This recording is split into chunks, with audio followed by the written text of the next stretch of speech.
Ah, meu bem, eu nem sei se devia estar contando isso aqui, mas tem hora que a gente precisa botar para fora, sabe?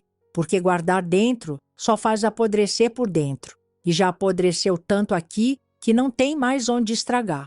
Se você tiver coragem, fica aí. Porque o que eu vou falar agora não é história de novela, não. Não é para deixar ninguém com o coração quentinho, não. É para deixar você com nó na garganta. Porque foi assim que eu vivi. E vou te dizer logo de cara, quando aquele caminhão encostou na frente de casa, eu sabia. Eu sabia que era o começo do fim. Meu nome é Cleonice Batista. Hoje eu tenho 83 anos. Nasci e cresci num pedacinho esquecido de Goiás, num vilarejo que só quem viveu no sertão raiz conhece. Sabe aquele tipo de lugar que só tem poeira, seca e reza? Pois é, lá que eu brotei. Meu pai, seu Osvaldo, era o retrato da vergonha que um homem pode ser. Mas de fora ninguém dizia isso não. Na cidade, todo mundo chamava ele de homem de palavra, trabalhador, honesto. Honesto, meu bem, só se for honesto na ruindade. Dentro de casa, o bicho era outro. Ele tinha o costume de sumir com o dinheiro todo em jogo e pinga. Cada vez que perdia na mesa do bar, chegava em casa feito uma fera. Eu me escondia atrás do armário da cozinha. Minha mãe se encolhia num canto da sala e meus dois irmãos, que eram mais velhos, faziam de conta que não viam. A casa era pequena, feita de taipa, com aquele cheiro de mofo grudado nas paredes. A mesa só tinha comida quando a mãe dava um jeito de vender alguma coisa ou catar serviço nos vizinhos. Ela vendia sabão, costurava, fazia doce de mamão para a feira. Mas o que entrava ia direto para o bolso dele. E para o bar. Meu pai não batia na gente todo dia. Não, era pior, porque a gente nunca sabia quando vinha. Era no susto. Num dia ele trazia um saco de farinha e uma rapadura. E dizia que amava a gente. No outro, voltava bêbado e quebrava a cadeira na cabeça da minha mãe. E eu, com 7, 8 aninhos, já sabia o barulho da bota dele arrastando no chão. O barulho do perigo. Minha mãe, coitada, Maria Antônia, era uma mulher de alma já quebrada antes dos 30. Casou por obrigação, como era costume. Engravidou cedo, apanhou cedo, perdeu o sorriso cedo. Ela dizia para mim bem baixinho: filha, não faça barulho, fique quietinha. Se esconder salva. E eu aprendi a virar sombra, mas o inferno ainda ia piorar. Teve um ano, eu devia ter uns 9, que veio uma seca braba. As roças queimaram, os bois morreram de fome. Quem não tinha terra própria, como a gente, ficou na miséria. E foi aí que o buraco virou abismo. Meu pai já estava devendo para tudo quanto era canto. Para o armazém, para o farmácia, para o dono da venda. Mas tinha um que ele devia mais. Seu Vicente Costa. Ah, esse nome ainda me dá calafrio, meu bem. Seu Vicente era o dono da metade daquela cidadezinha. Fazendeiro grosso, com aqueles dedos gordos cheios de anel de ouro, era o tipo que sorria com a boca e com os olhos de bicho, e emprestava dinheiro para quem precisava, cobrava na alma depois. Meu pai foi lá pedir só um empréstimo temporário, um empréstimo atrás do outro. Quando a dívida virou um monstro, seu Vicente começou a vir aqui em casa com aquele sorriso nojento, olhando para mim de cima a baixo como quem escolhe uma galinha na feira. Eu não entendia na época, mas minha mãe entendia. O pavor dela cresceu, eu via no jeito que ela puxava minha mão e me colocava atrás dela quando o homem vinha. A menina tá crescendo, hein? Ele dizia, passando aquele dedo nojento na minha bochecha. Já vira uma moça bonita. Meu pai, que não prestava, dava uma risadinha nervosa. Tá na boa idade, né, seu Vicente? Aí o homem só dizia: tudo tem seu preço, seu Osvaldo. Tudo. Minha mãe tremia. Eu não sabia o porquê. Ainda. As noites começaram a ficar piores. Meu pai gritava com minha mãe. Ela chorava baixo, mordendo o pano da saia para não fazer barulho. Meus irmãos, nem aí. Eles já estavam no caminho do pai, bebendo cedo, jogando cedo, sumindo de casa. A dívida virou uma bola de neve. E então veio o ultimato. Era um domingo. O sol rachava a estrada quando o caminhão preto de seu Vicente parou na frente de casa. Ele desceu devagar, arrumou o chapéu, olhou em volta como quem saboreia o momento. Meu pai foi ao portão, cabeça baixa. Trouxe o contrato, seu Osvaldo, disse o homem, com aquele tom que fingia educação, mas pingava veneno. Minha mãe saiu correndo da cozinha, suja de farinha, com o rosto branco de medo. Pelo amor de Deus, Osvaldo, não faça isso, não com a nossa filha. E foi aí que eu entendi. Europa. Eu era o pagamento. Eu era a moeda de troca. Seu Vicente virou para mim e sorriu como quem ganha um prêmio. Cleonice vai passar um tempo lá em casa, só até acertarmos as contas. Não é, seu Osvaldo? Meu pai não olhou nem nos meus olhos. Só murmurou. É pro bem de todo mundo. Minha mãe caiu de joelhos no chão, soluçando como uma criança.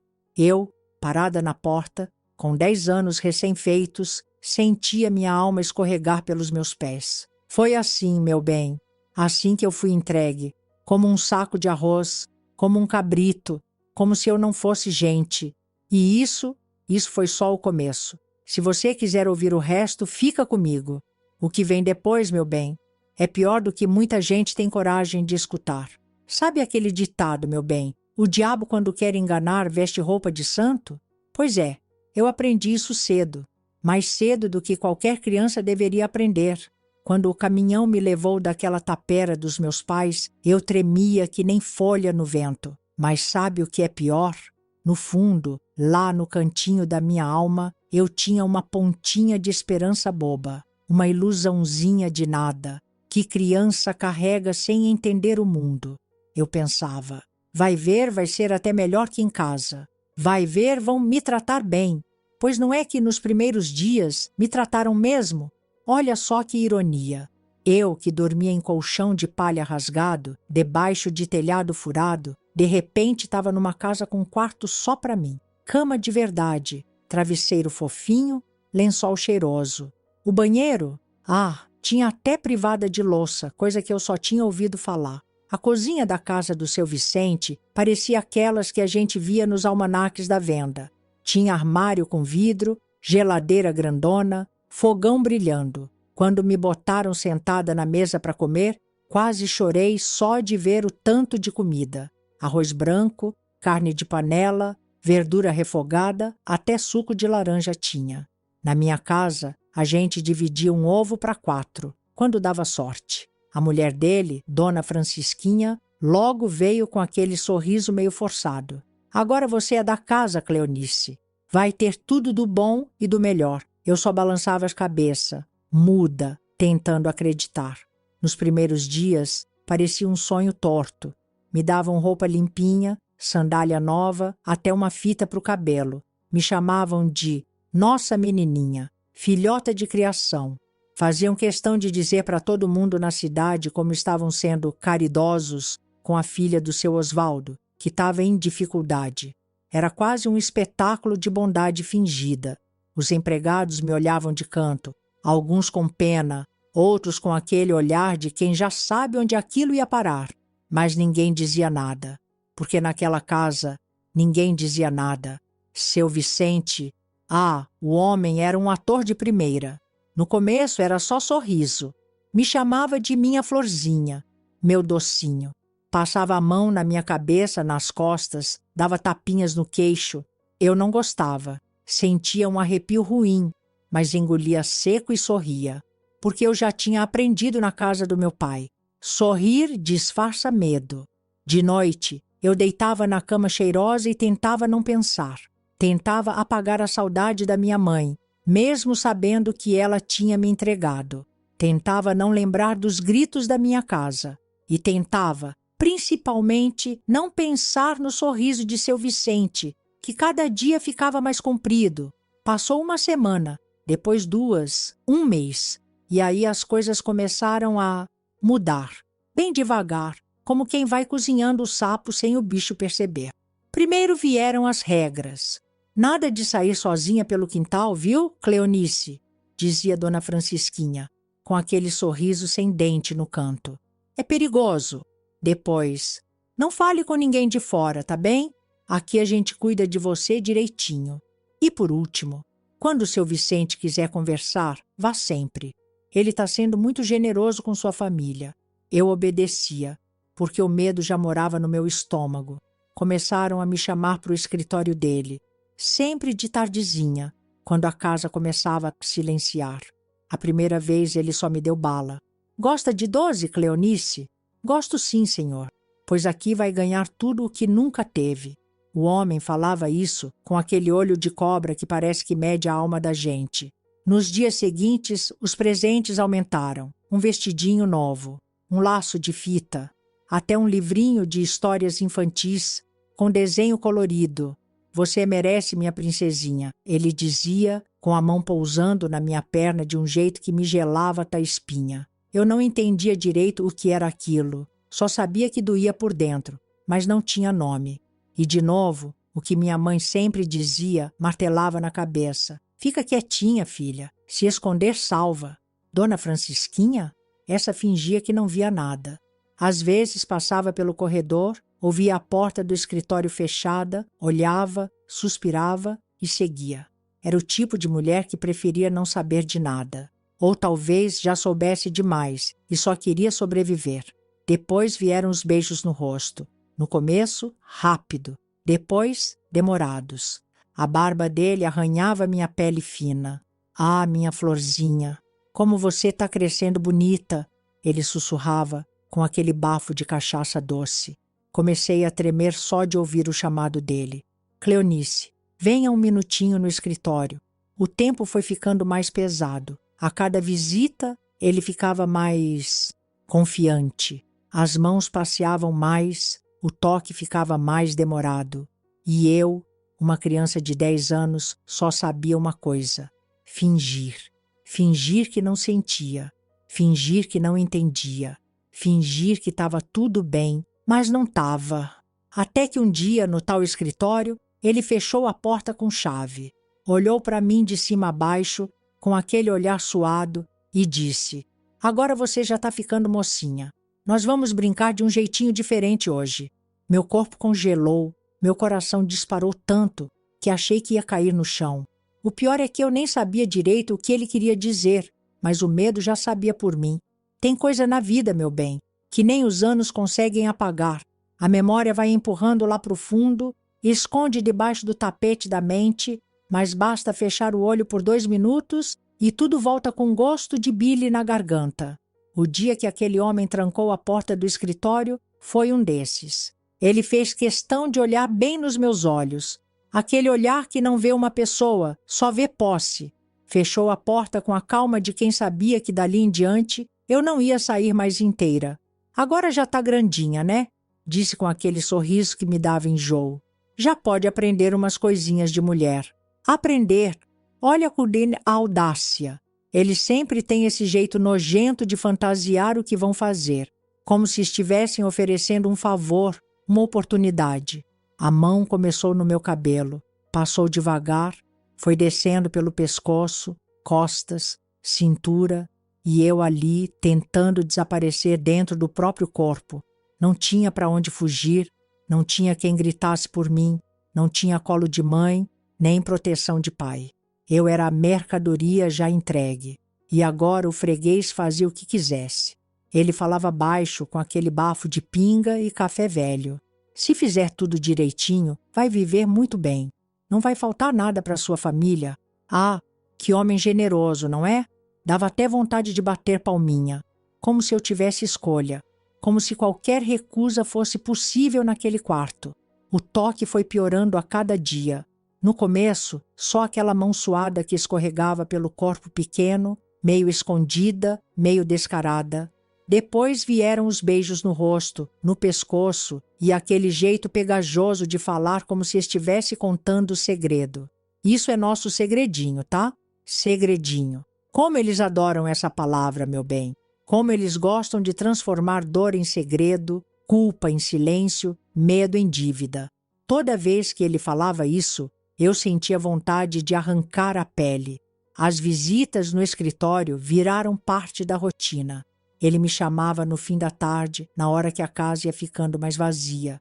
Fechava a porta devagar, puxava a cadeira e começava o carinho de gente grande. Eu aprendi cedo que para sobreviver era preciso endurecer o rosto. Não podia tremer, não podia chorar, não podia reagir, era só virar boneca. Enquanto isso, na casa, a dona Francisquinha fazia seu papel de cega. Passava no corredor, ouvia a chave girando na fechadura, mas seguia como se fosse o barulho da porta do armário. Aqui ninguém passa necessidade, graças a Deus. Ela dizia para as vizinhas na feira, toda orgulhosa. Deus, naquele lugar, devia era ter vergonha de ouvir o nome dele envolvido numa podridão daquelas. Com o tempo, ele ficou ainda mais confiante. Não bastava mais o escritório. Começou a subir as escadas quando a casa silenciava de noite. Eu ouvia o ranger da madeira, o estalo da maçaneta, o ar ficando denso. Ele sentava na beirada da cama, sempre com o mesmo sorriso. Não tenha medo, eu cuido de você. Cuidava, sim, cuidava de arrancar a alma aos poucos. Eu me encolhia por dentro, olhava para o teto, contava rachaduras, tentava viajar para longe com a cabeça. O corpo ele podia mexer, mas o pensamento, esse eu aprendi a esconder. Era a única coisa minha que sobrou. As empregadas olhavam de canto, algumas com pena, outras só por medo de perder o emprego. Ninguém falava, todo mundo sabia, mas no fundo o silêncio era mais cômodo. Numa cidade pequena, meu bem, segredo podre todo mundo cheira de longe, mas ninguém tem coragem de dizer que fede. Ele foi ficando mais abusado. Começou a inventar lições de obediência. Me chamava na frente de visitas para servir o café, ajeitar o cabelo, sorrir na marra. Vejam como a menina é educadinha, dizia. Uma verdadeira dama em formação. Aquela falsa educação era só o verniz da sujeira.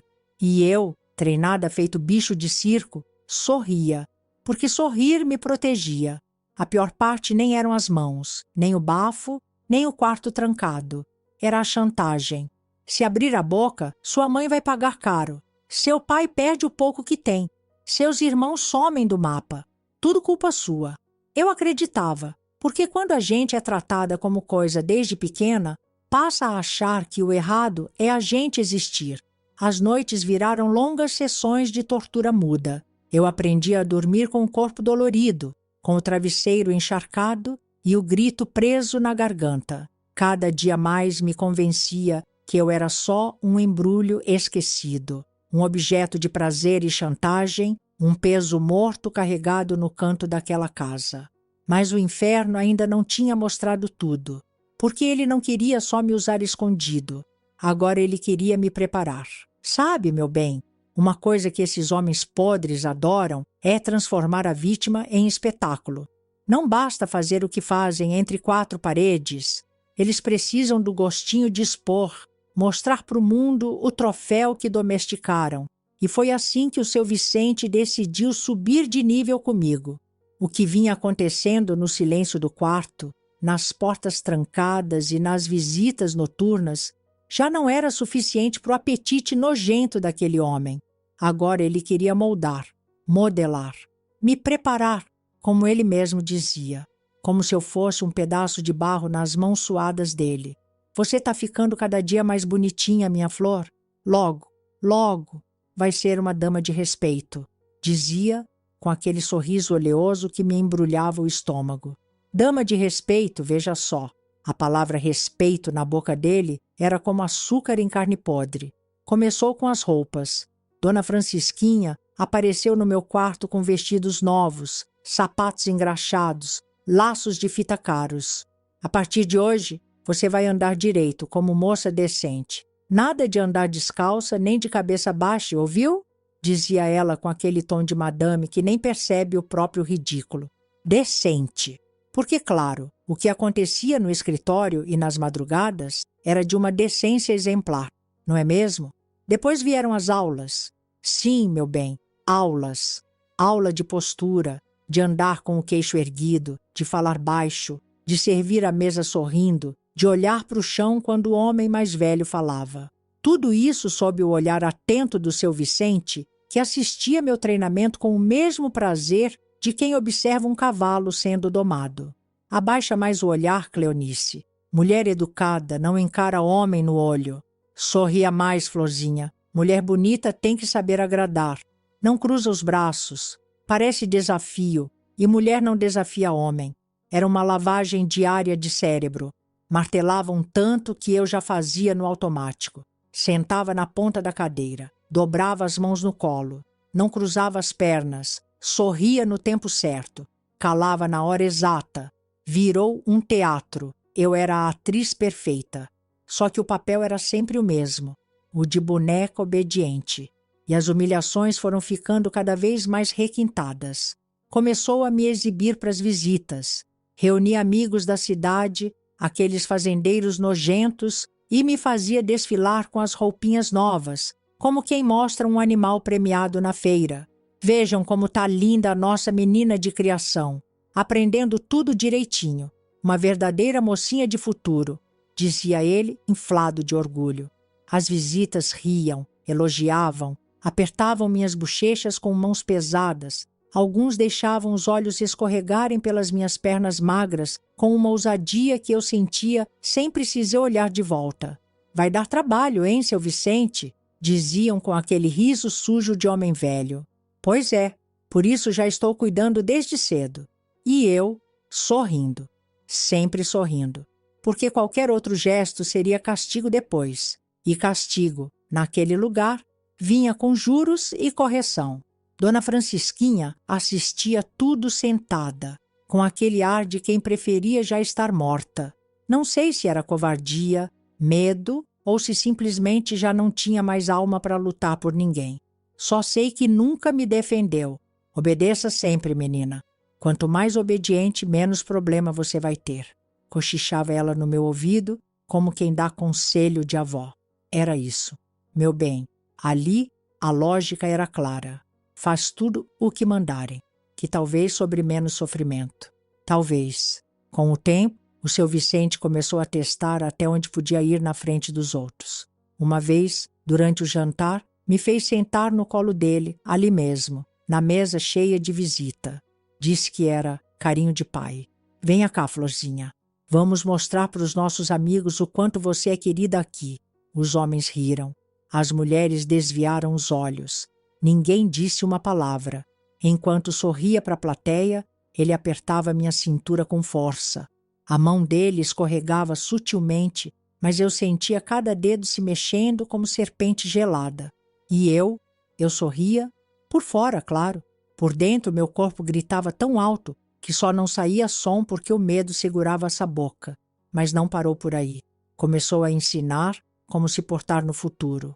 Quando você casar, vai saber servir seu marido direitinho.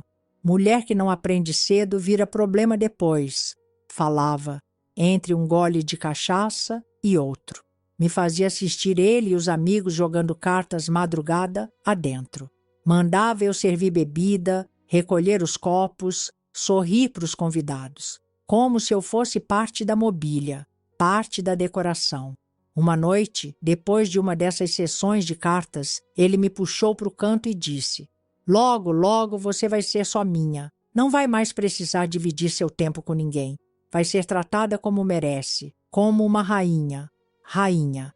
É impressionante a capacidade desses homens de dar nome bonito para a prisão. E quanto mais o tempo passava, mais ele mostrava onde queria chegar. Ele não queria só me usar, queria me transformar. Queria moldar a mente, o corpo, a alma. Me queria como posse exclusiva, preparada, domada, pronta para ser o brinquedo vitalício dele. E eu, cada vez mais, virava sombra de mim, a ponto de um dia, olhando no espelho, quase não me reconhecer. Não pela aparência, mas porque ali dentro já não morava mais ninguém. Mas o pior ainda estava por vir, meu bem.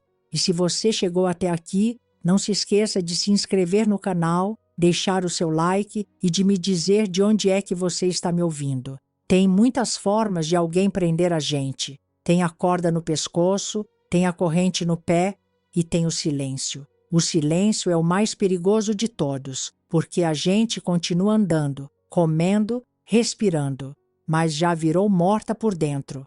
Foi exatamente assim que o seu Vicente decidiu me apagar da vida que eu conhecia.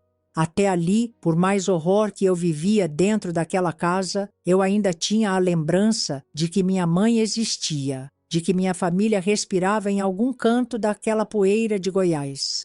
Mas ele queria mais. Ele queria que eu esquecesse até disso. Começou como quem não quer nada, bem devagar, do jeitinho que só quem sabe manipular faz. Primeiro, foi proibindo as visitas. Sua mãe está passando por um período difícil. Não convém você sair daqui agora, dizia ele, coçando aquela barriga gorda como se estivesse tomando decisão importante de coronel. Claro, sempre para o meu bem, sempre com aquele tom de pai cuidadoso. Porque o diabo, quando quer ser convincente, veste o manto do protetor. As cartinhas, que de vez em quando minha mãe conseguia mandar por alguém da cidade, pararam de chegar. Não era difícil, não. Bastava cortar os recados com quem ia e vinha do sítio dela. Quem ia ter coragem de atravessar o patrão para trazer bilhete escondido? Ninguém.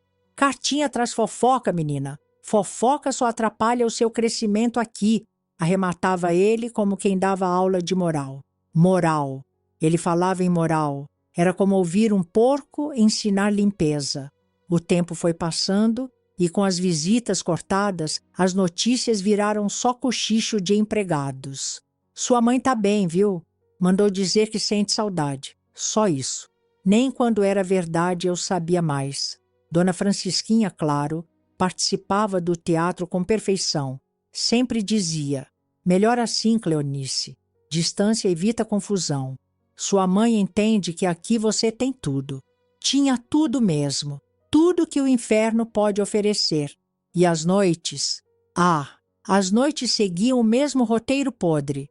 Ele subia devagar, a madeira rangia, o peso dele afundava o colchão e eu já nem chorava mais. Chorava para quê? Já tinha aprendido a virar pedra. Mas, meu bem, ele não queria só meu corpo. Isso já era pouco. Ele queria minha mente. Ele queria apagar até minha história. Não fique pensando lá na sua casa. Aquilo lá era sofrimento. Aqui é seu lar agora. Falava isso esfregando as mãos ásperas no meu rosto, num gesto que misturava nojo e autoridade. Meu lar. Lar é o que uma árvore tem quando cria raiz na beira do rio. Eu era só a muda plantada no pântano dele. Para completar o cerco, inventou que eu devia ser mais educada nas tarefas femininas. Mulher precisa saber cuidar da casa, saber cozinhar, costurar, atender visitas, sorrir bonito. Me punha horas costurando as roupas da casa, passando ferro quente em lençol de linho, polindo prataria velha enquanto ele e os amigos jogavam baralho na varanda. Esses amigos dele, sempre os mesmos, com as mesmas caras oleosas e os mesmos olhos nojentos me medindo de cima a baixo quando eu trazia o café. Essa menina tá virando um luxo, hein, seu Vicente? Tô cuidando com carinho, respondia ele sorrindo de canto, como quem já vê o prato servido. E eu ali, sorrindo com a boca, morrendo com o olho. Porque sorrir, meu bem, era meu escudo. Enquanto eu sorria, ele achava que eu ainda estava sob rédea curta. Mas no fundo, uma coisinha começava a ferver. Uma vontade de gritar que ainda não tinha coragem, mas que já ensaiava. Ele percebia. Percebia sim. E para garantir o controle, o veneno aumentava. Se você resolver inventar coisa, se resolver sonhar com fuga, sua família paga. E nem vai sobrar canto para chorar. O recado era dado com voz baixa, perto do meu ouvido. Um sussurro tão frio que parecia gelo entrando na carne. Os empregados continuavam mudos. Sabiam de tudo. Cada porta fechada. Cada luz acesa na madrugada. Mas quem ia peitar o homem mais rico daquelas bandas? Meu bem, vou te dizer. A pior prisão é aquela onde todo mundo finge que não existe cela. E foi assim que ele me transformou num bicho criado no curral da mente dele. Sem mundo lá fora. Sem família. Sem notícia, sem futuro. Mas uma sementinha de raiva já começava a brotar bem devagar dentro de mim. Não era coragem ainda. Era só aquele gosto amargo que fica na boca quando a gente engole choro por tempo demais. Até formiga um dia aprende a subir na beirada do copo para ver se acha saída. Eu também, daquele jeito pequeno, comecei a arriscar minhas escapadas invisíveis. Porque depois de tanto tempo presa, a gente começa a procurar qualquer fresta que caiba um fiapo de vontade. Foi coisa boba no começo, coisa de quem está testando o tamanho da corrente. Uma noite, quando ele me chamou para o escritório com aquele costumeiro "Vem cá, minha florzinha", eu travei o passo por uns segundos. Demorei, só demorei, mas o suficiente para ele perceber. O sorriso dele endureceu na hora. O que houve? Não escutou? A voz já vinha carregada. Engoli seco, sorri falso e entrei. Mas por dentro eu já tinha sentido. Tinha pisado no rabo da serpente. Outro dia, no café, quando me mandou sorrir para os convidados dele, sempre aqueles homens com olhos sujos e dentes podres, eu simplesmente mantive o rosto neutro. Nem tristeza, nem alegria. Só vazio. Ele notou. "Mais animação, menina. Tá ficando malcriada, é?" Só balancei a cabeça. E por dentro, uma raivinha quente começava a ferver. Foi aí que vieram as primeiras punições físicas. Num final de tarde, depois do tratamento nojento no escritório, ele percebeu que eu endureci o corpo quando a mão dele desceu mais uma vez. Ah, meu bem, naquele dia ele perdeu o verniz. Me puxou com força pela nuca, me encarou com aquela cara vermelha de pinga e sussurrou com os dentes trincados: "Quem você pensa que é, sua ingrata? Eu é que mando aqui. Você tá viva por minha boa vontade." A mão dele voou aberta no meu rosto. O estalo foi seco, meu ouvido zunia. O lado da cara queimava que nem ferro em brasa. Nunca antes ele tinha encostado a mão desse jeito.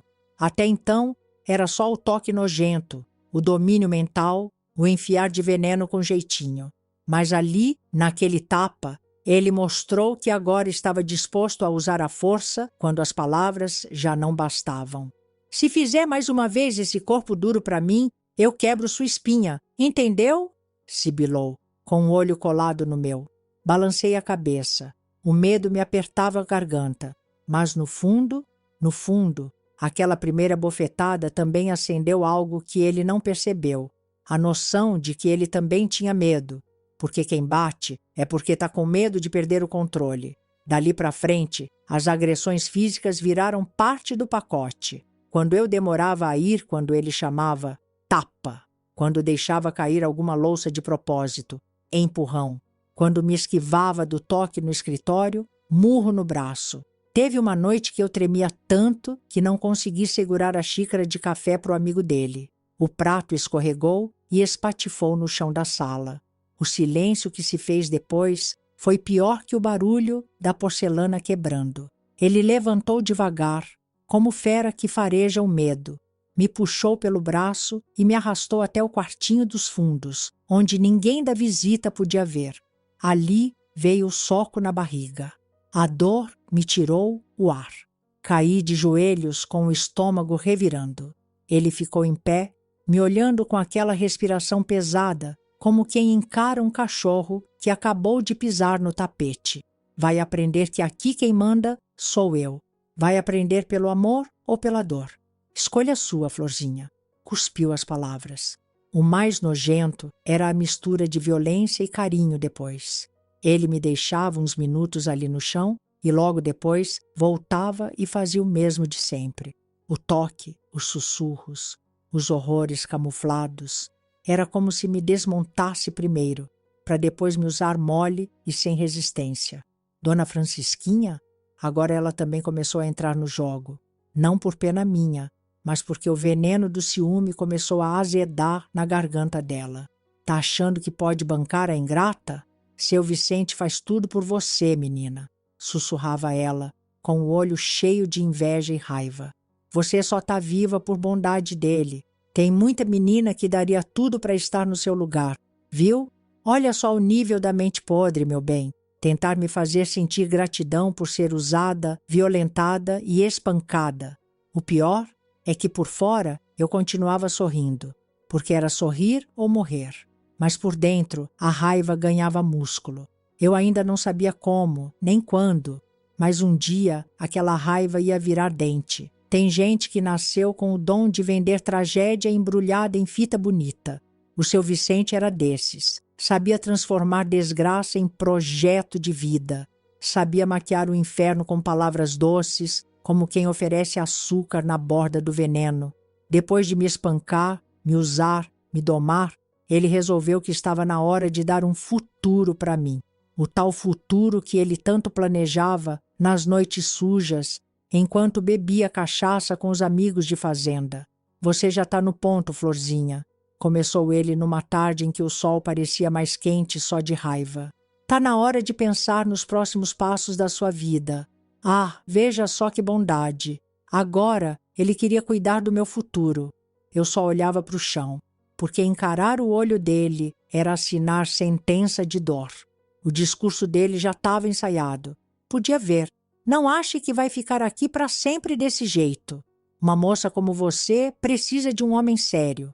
Alguém de confiança. Homem sério. Confiança. Ele cuspia essas palavras como quem mastiga papel molhado. Foi então que soltou a bomba. Estou conversando com o Antônio Marques. Gente boa, trabalhador, respeitado. É viúvo, tem boa posição na lavoura. Vai cuidar bem de você. Eu por dentro congelei. Outro. Agora outro. Como se minha vida fosse um prato na mesa. E ele fosse o garçom decidindo quem ia comer o resto. O tal Antônio Marques era um dos sócios de negócio dele. Viúva fazia pouco tempo. Tinha perdido a mulher no último parto. Um cabra de cara fechada, barriga inchada de cachaça, bigode sujo e olho pequeno de quem pesa a mulher, igual pesa saco de farinha. Vai ser bom para todos. Ele precisa de companhia. Você vai ser bem tratada. Ah, claro. Companhia. Igual companhia de canário preso na gaiola. Serve para enfeitar enquanto canta e obedece. Mas eu não reagi. Não naquela hora.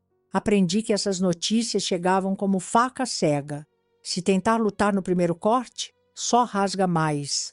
Dona Francisquinha, que até então ficava sempre no canto feito sombra triste, dessa vez resolveu soltar o veneno. É um presente que ele está te dando, menina. Mulher sozinha não tem futuro. Aproveita, agradeça, agradecer. Meu bem, naquele instante, minha vontade era agradecer com a cadeira na cabeça dela. Mas sorri, porque sorrir seguia sendo minha armadura. Nos dias seguintes, o inferno subiu o tom. Começaram os preparos como se fosse casamento de princesa. Mandaram costureira da cidade vizinha tirar medida. Compraram tecidos importados, linha brilhante, sapato novo, vindo na carroça do armazém principal. As outras mulheres da cidade cochichavam animadas, como se fosse história de novela. A menina da fazenda do seu Vicente vai casar com o senhor Marques. Você viu? Que sorte a dela, hein? Vai sair de protegida para esposa de homem respeitado. Respeitado por quem? Eu me perguntava. Pelos urubus? Dentro de casa, o cerco apertou. Agora eu não podia dar um passo sozinha. Toda a minha rotina virou ensaio de boa esposa. Aprender a costurar direito, bordar toalha, arrumar mesa com talher brilhando, sorrir para a visita, abaixar a cabeça na hora certa. Até o jeito de caminhar passou a ser fiscalizado. Não arraste os pés, Cleonice. Mulher de respeito anda com leveza. Eu, meu bem, só queria era correr, descalça, no barro, pro meio do mato.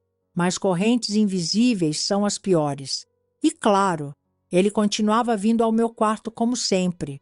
Agora dizia que era despedida. Aproveita enquanto pode, Florzinha. Logo vai ter outro homem para cuidar de você.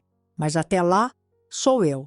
Nessas noites, quando eu endurecia o corpo, vinham os tapas, os apertos no braço, o sussurro com raiva colada no meu ouvido. Se tentar fazer desfeita de novo, eu arranco sua pele. Você é minha. Sempre foi. Meu corpo já conhecia aquele roteiro. Era como uma peça de teatro podre que se repetia todo santo dia. Mas o que ele não percebia era que, enquanto ele batia, enquanto ele me feria, enquanto me forçava a sorrir, dentro de mim uma outra coisa crescia. A raiva já não era só raiva. Agora era ódio. Ódio daquele homem.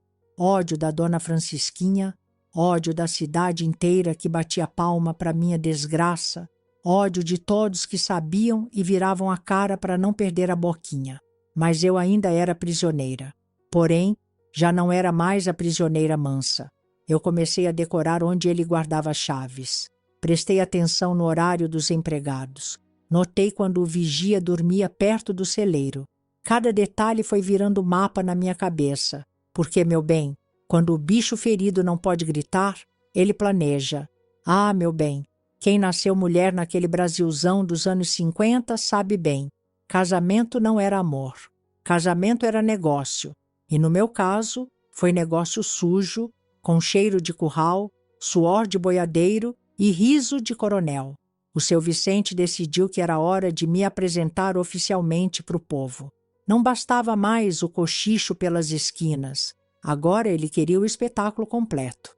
A tal festa de noivado virou o circo da cidade. Vai ser bonito, Florzinha.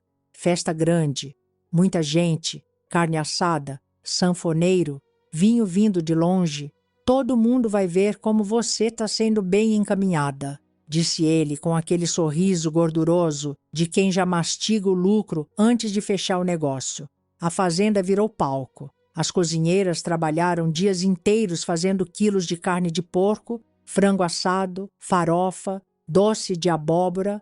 As costureiras costuraram vestidos novos para mim e para Dona Francisquinha, que, aliás, parecia estar fervendo de inveja enquanto supervisionava a bainha da minha roupa. Veste direito, menina. Não vá me passar vergonha na frente dos outros. Rosnava puxando o tecido com força até arranhar minha pele com a unha fina dela. Era assim, tudo sob aquele disfarce de bondade. Quando chegou o dia, a cidade inteira apareceu. Carroças e cavalos estacionados no terreiro, as mulheres com vestidos coloridos, homens de paletó, engomado e chapéu, crianças correndo no meio do pó vermelho que subia da estrada de terra. O Antônio Marques, meu futuro dono, chegou cedo. De paletó velho, mas com aquele jeito orgulhoso de quem sabe que está levando a mercadoria premiada. Viúvo, rico, com terras e gado, pelo menos aos olhos daquela gente. Boa tarde, minha joia, disse ele, tentando um sorriso que mais parecia um rosnado. Agora falta pouco para você vir para minha casa de vez. E eu sorri.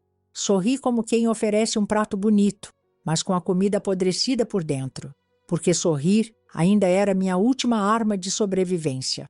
O salão improvisado foi se enchendo.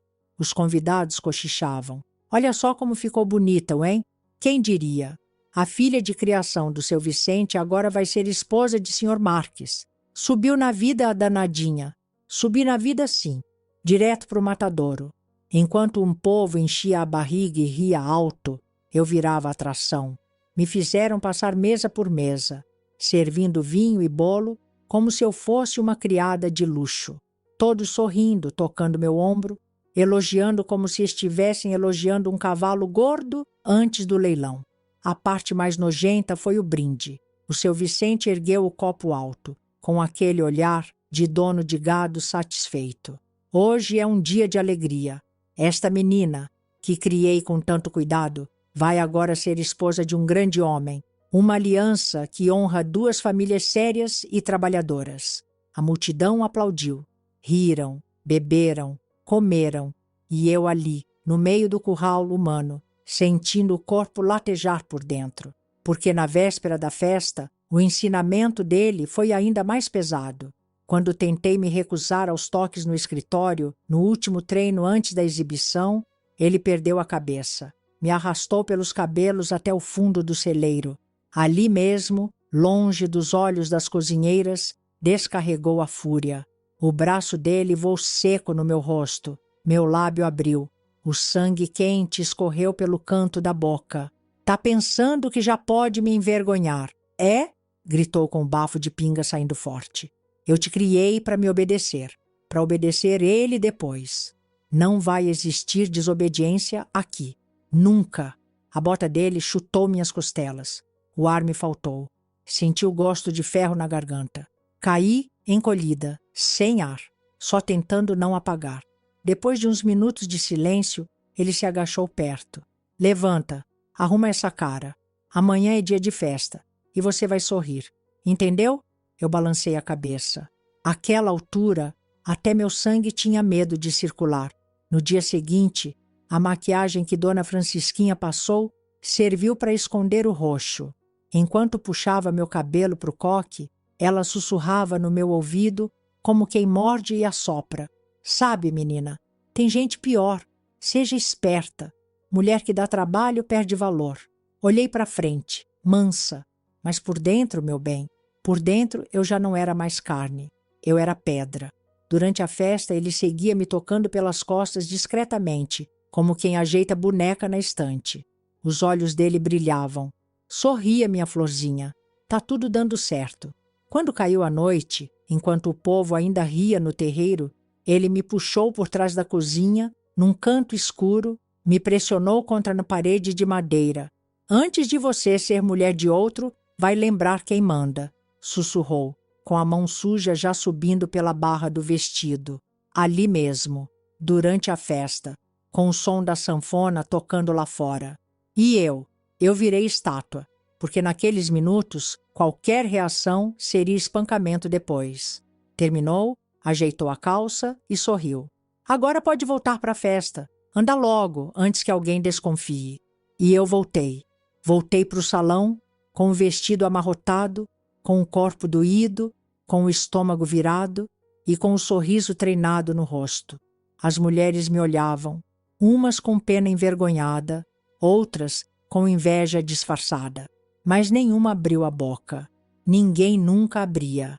Mas eu sentia, meu bem, que agora a linha fina da resistência dentro de mim começava a virar faca. Ah, meu bem, o problema de todo carrasco é esse. Quando sente o cheiro da presa tentando escapar, ele não bate menos, ele bate mais. A ideia de perder o controle deixa esses homens mais perigosos do que bicho acuado. Depois daquela festa podre, com cheiro de cachaça e hipocrisia, o casamento foi marcado. Agora tinha data, tinha padre escolhido, tinha lista de convidados. No próximo mês, você já vai estar sob outro teto, Florzinha, anunciou o seu Vicente, com aquele sorriso nojento que sempre precedia a desgraça. Mas dentro de mim já não tinha mais medo puro. O que morava aqui agora era outra coisa, um ódio quente, pesado, que me fazia enxergar cada detalhe ao meu redor como possível fresta de fuga. A rotina da casa ficou ainda mais apertada. Eu acordava antes do sol, limpava, cozinhava, servia café, tudo sob o olhar atento da Dona Francisquinha, que agora parecia se divertir me vendo sufocar. Aproveita, menina, é sua última temporada de donzela, cochichava ela, esticando bem o espartilho para me machucar enquanto me vestia. Logo vai ser mulher de verdade, e mulher de verdade não reclama. Eu só engoli o nojo, já era expert nisso. Comecei a observar cada passo dos empregados. Notei que o caseiro dormia pesado depois da quarta caneca de pinga. Vi que o portão dos fundos ficava destrancado em algumas noites, quando o vigia ia namorar a filha do vaqueiro. Reparei no relógio do seu Vicente. Depois da segunda garrafa de vinho, ele apagava por horas. Era isso. Fui desenhando meu próprio mapa de guerra. Mas é claro que ele também percebia. Carrasco velho fareja resistência no ar. Você anda esquisita, Cleonice, disse ele uma noite, me puxando com força pelo braço depois do jantar. Cuidado para não esquecer seu lugar. Segui calada, mas ele não parou. Agora começou a testar meus limites no tapa. Qualquer resposta atravessada virava marca roxa. Qualquer olhar torto era motivo para puxão de cabelo. Se o prato não estivesse na mesa na hora exata, o cinto comia as costas. As visitas ao escritório viraram sessões de tortura disfarçadas. Ele me fazia ajoelhar perto dele enquanto jogava baralho com os amigos, me obrigando a sorrir e servir pinga, com a mão pesada repousando na minha nuca, como se fosse aviso de quem manda. Olha como minha menina é obediente, dizia para a plateia de fazendeiros asquerosos, que gargalhavam como porcos engordados. Até ali, meu bem, tudo era fachada.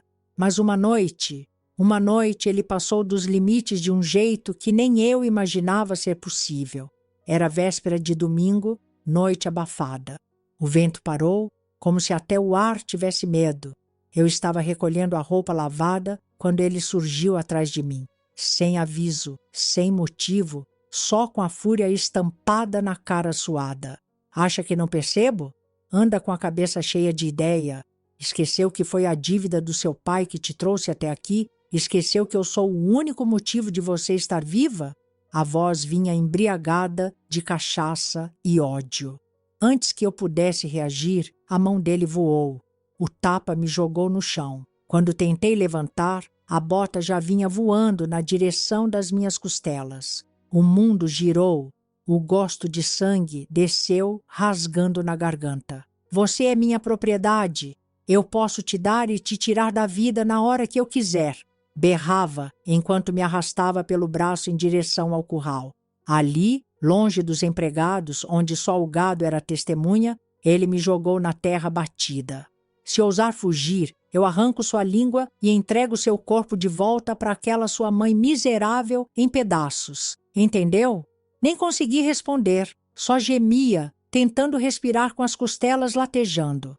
Acordei horas depois, jogada no chão frio do galpão. A dor me nocauteava, mas o ódio me mantinha acordada. Agora eu sabia. Ele já estava desconfiado. O tempo para agir estava acabando. Mesmo toda arrebentada, usei as noites seguintes para afiar o plano. Passei a guardar um pedaço de pão seco escondido debaixo da cama. Consegui uma faquinha cega de cozinha que escondi dentro da barra do vestido. Cada detalhe, cada movimento, cada minuto de vigia sonolento, tudo foi entrando no meu caderno mental. Até a dona Francisquinha parecia sentir o cheiro da desgraça no ar. Vinha ao meu quarto com aqueles olhos venenosos e dizia: vai tentando, vai, Deus está vendo. E homem não perdoa mulher ingrata, mas eu já nem ouvia mais. Agora minha cabeça só repetia: ou eu fujo ou eu morro. Ah, meu bem, o desespero tem um cheiro quente que sai do couro da gente quando o corpo já cansou de apanhar. A alma já se esgotou de chorar e só sobra aquele último fiozinho de vontade de viver. Era isso que corria no meu sangue naqueles dias. Depois da última surra, daquele espancamento no galpão que quase me desmontou por inteiro, eu entendi que ali dentro só tinha 2 destinos me esperando. Ou morrer debaixo das botas do seu Vicente, ou tentar correr e morrer tentando. Porque morrer eu já estava morrendo todo dia. O casamento já tinha data, a igreja já tinha sido reservada, o Antônio Marques já andava desfilando pela fazenda, como se já fosse meu dono, apertando meu queixo sujo com aqueles dedos cheios de calo e rindo. Logo, logo, vai ser só minha. A nojeira transbordava por todos os lados, mas a raiva dentro de mim era maior. Aquela noite seria a noite. Se não fosse, não teria outra. Eu já tinha o mapa na cabeça. Sabia que o vigia do portão dos fundos dormia pesado depois de beber com o peão do curral. Sabia que o caseiro, velho e surdo, largava tudo depois das 9 da noite e só acordava com o sol batendo na cara. Escondi o pedaço de pão seco e a faquinha cega no fundo da saia. Não era arma, era coragem disfarçada. Vesti o vestido de tecido grosso, aquele de trabalho, para não fazer barulho de tecido engomado no mato. Enrolei um pedaço de pano no pé para abafar o som da bota no chão batido. Quando o sol caiu, comecei a trabalhar a calma. Fingia limpar a cozinha, dobrar panos, andar devagar. Por fora, era a criada obediente. Por dentro, o coração batia na garganta. O seu Vicente, como sempre, bebeu além da conta. Depois da 4ª cachaça, subiu para o quarto, arrastando as pernas e soltando aquele arroto nojento que enchia o corredor. Dona Francisquinha, como boa parasita, já tinha se recolhido depois de cochichar suas últimas ameaças vazias. O terreiro silenciou. Os grilos começaram o canto. O breu tomou conta. Era agora. Saí de mansinho da cozinha, andando rente à parede de barro. Cada passo parecia fazer o barulho de um trovão na minha cabeça. O suor descia gelado pelas costas. Minha respiração era um fiozinho tentando não fazer som. No curral, as vacas mugiam baixinho. O vigia roncava forte debaixo da árvore. O portão estava aberto como eu sonhava. Ali eu quase desabei. As pernas fraquejaram, não por medo de sair, mas pelo medo absurdo de não conseguir. Mas continuei. Passei o portão devagar, sem puxar corrente, nem tocar em madeira. Atravessei o terreiro de milho, com o mato alto batendo no meu joelho. No fundo da fazenda, o matagal grosso me engoliu. Agora era eu, a noite, o mato e Deus. Sem lua, sem estrada, sem rumo certo. Caminhei horas, descalça, a sola do pé rasgando em cada galho, os mosquitos devorando minha pele fina, a roupa encharcada de suor e sangue dos machucados. O medo acompanhava. A cada galho que estalava atrás de mim, o pavor do grito dele surgia na escuridão. Eu te disse que era minha, mas não veio. O silêncio foi meu companheiro de fuga. O céu escuro não me entregou. Depois de muito andar, cheguei à estrada velha que cortava o mato. Ali, de longe, avistei uma carroça passando. Me escondi no barranco, esperando. Era o seu Nicanor, o tropeiro que vendia sal e querosene no povoado vizinho. Tomei coragem e saí do mato feito bicho arisco. Seu Nicanor, pelo amor de Deus, me leva daqui, implorei quase sem voz. Ele parou, me olhou com aquele susto de quem viu a assombração. Oh, criatura, mas que é isso, menina? Eu mal conseguia falar. Preciso sumir daqui. O seu Vicente. Ele entendeu, sem eu terminar. Naquele tempo, ninguém precisava explicar muito. A cidade pequena toda sabia, só não falava. Sobe logo, antes que alguém passe e veja, disse puxando minha mão. Me enfiei debaixo da lona da carroça. Ali, no meio dos sacos de milho e das latas de querosene, eu chorei pela primeira vez em meses, mas não era choro de dor, era de alívio. Eu estava viva. Pela primeira vez em anos, estava viva de verdade. O seu Nicanor me levou até um povoado distante, do outro lado do rio. Ali ninguém me conhecia. Comecei do zero, mas o medo, esse me acompanhou por anos. E o seu Vicente? Ah, meu bem, ele tentou me procurar sim. Ah, meu bem, fugir é só o começo. A gente pensa que o pior passou quando escapa, mas o verdadeiro inferno fica alojado na cabeça, cutucando todo santo dia, porque fugir do corpo deles até que é possível. Agora, da sombra deles, essa não larga da gente tão fácil. No povoado onde seu Nicanor me deixou, eu virei ninguém. E ser ninguém naquele momento foi o que me salvou. Ali, ninguém me chamava de florzinha, nem de protegida, nem de mercadoria de homem. Eu era só mais uma moça magricela, de rosto batido, que chegou com a roupa grudada no corpo e o olhar desconfiado. O seu Nicanor, Deus o tenha, me arrumou um canto no galpão de uma prima distante dele, a dona Palmira.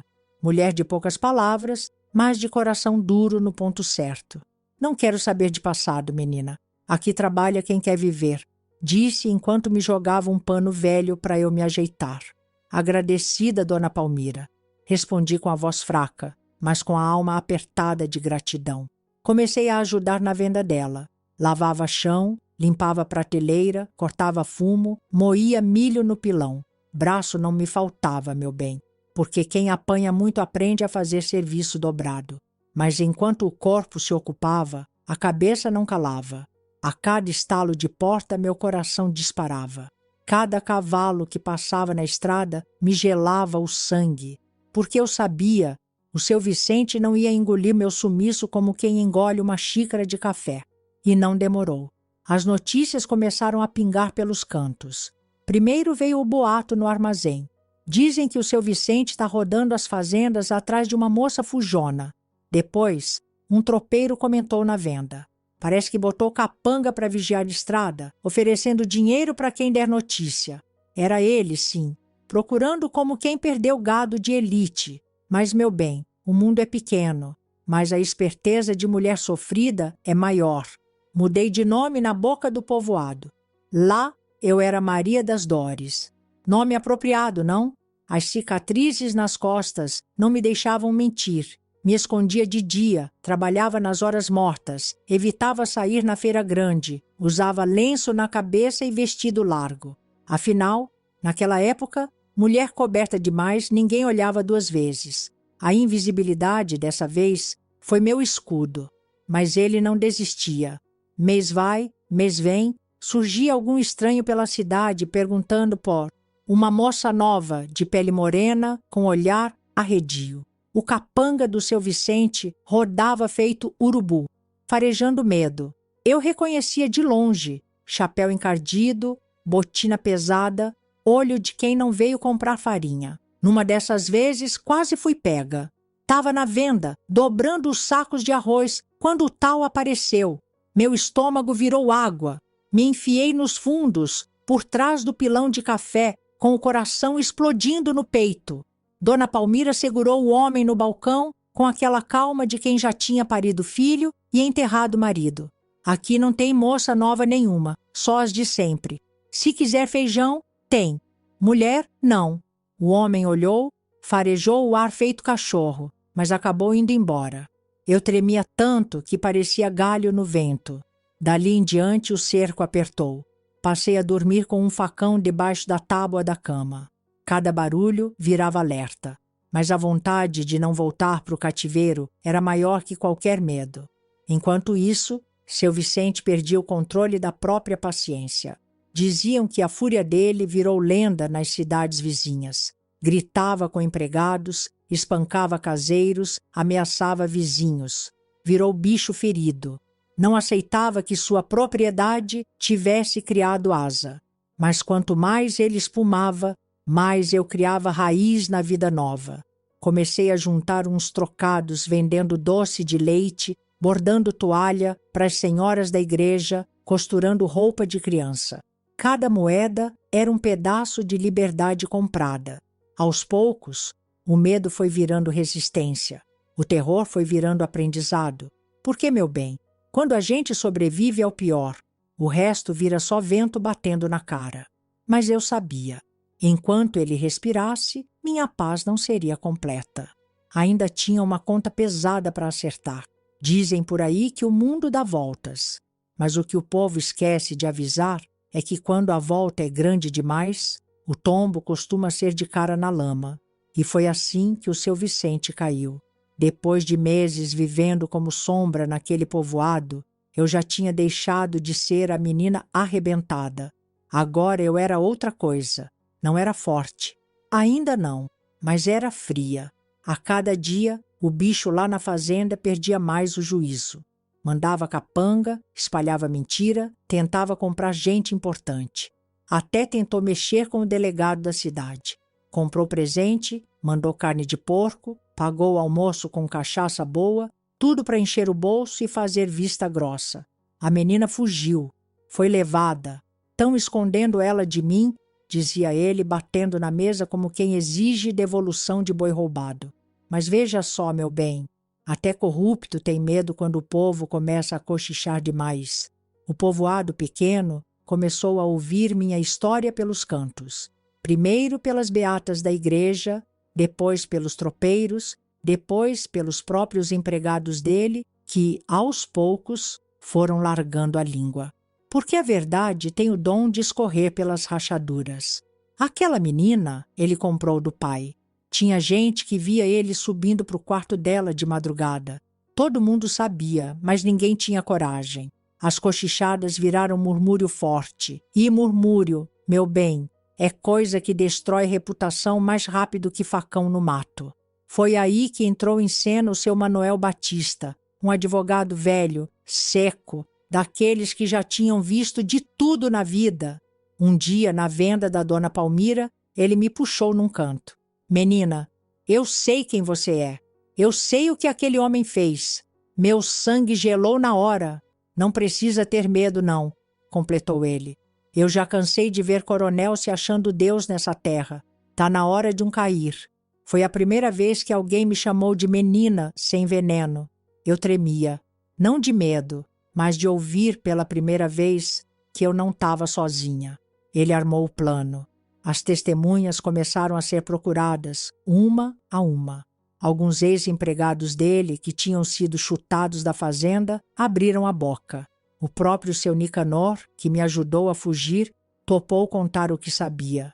As beatas da igreja, aquelas que antes torciam o nariz, agora falavam em nome de Deus, exigindo justiça. Porque quando a sujeira transborda, até o povo que fingia não ver, se revolta.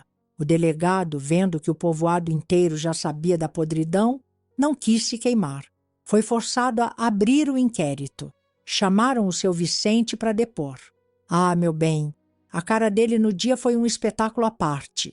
Bochecha vermelha, suando pelo pescoço grosso, tentando bancar o homem de bem. Tudo mentira, seu delegado. Invenção de gente maldosa. Essa menina foi criada como filha, bem tratada. Só fugiu porque foi seduzida por más companhias. Mas as provas começaram a pipocar. Testemunhas, relatos, a história das surras, os relatos das criadas que viam as portas se fecharem à noite. Até a dona Francisquinha, com o rabo preso, foi intimada. Fingiu choro, tentou se fazer de inocente. Eu não sabia de nada. Sempre confiei no meu marido. Ah, coitada, só faltou o teatro ter plateia. O seu Vicente foi ficando acuado. Percebeu que o cerco fechava. Tentou subornar de novo, tentou ameaçar. Mas dessa vez não tinha escapatória. No dia da prisão, eu fui na delegacia. Não precisava, mas eu fui. Queria ver. Queria olhar nos olhos dele quando a autoridade finalmente enfiou as algemas naquele braço que tantas vezes me bateu. Quando me viu, ele tentou manter o ar de coronel.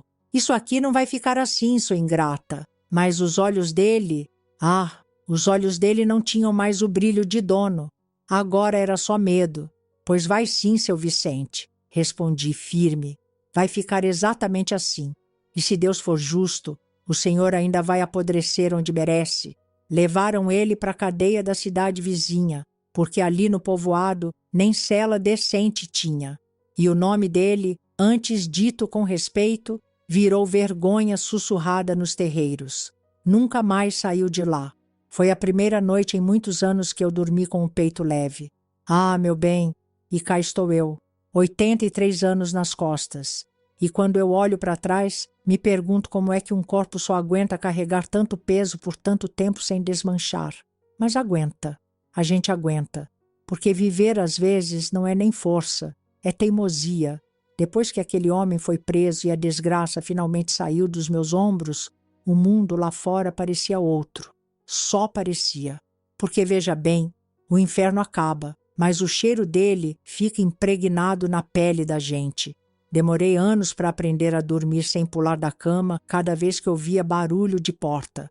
O som da bota no assoalho, aquilo ainda me perseguia nas noites sem lua. Mas pelo menos agora o medo não mandava mais em mim. Eu mandava nele. Fiquei mais um bom tempo ali no povoado, na casa da dona Palmira. Aquela mulher dura, seca feito pau de cerca, mas que me deu teto quando ninguém mais dava nem o bom dia. Trabalhei feito condenada. Costurei roupa para meio mundo, lavei roupa no rio, fiz doce para vender na feira, bordei enxoval de casamento para as meninas novas da cidade. Meninas essas que, graças a Deus, não sabiam nem metade do que o mundo pode fazer com uma mulher. Cada moeda que eu juntava era uma vitória. Não pelo dinheiro, mas pelo simples fato de ser minha. Só minha. Recusei casamento. Teve quem aparecesse. Uns viúvos, outros malandros, um ou outro, homem de bem, querendo me dar proteção. Ah, claro, proteção. Já conhecia bem demais esse discurso. Nunca mais deixei homem nenhum mandar na minha vida. Segui sozinha, trabalhava o dia inteiro, dormia com a faca debaixo da cama e o ouvido atento. Porque mesmo longe, o medo é bicho traiçoeiro. Some na frente, mas sempre ronda atrás. Com o tempo fui ficando conhecida na cidade como a moça forte, a que venceu o coronel, a costureira valente.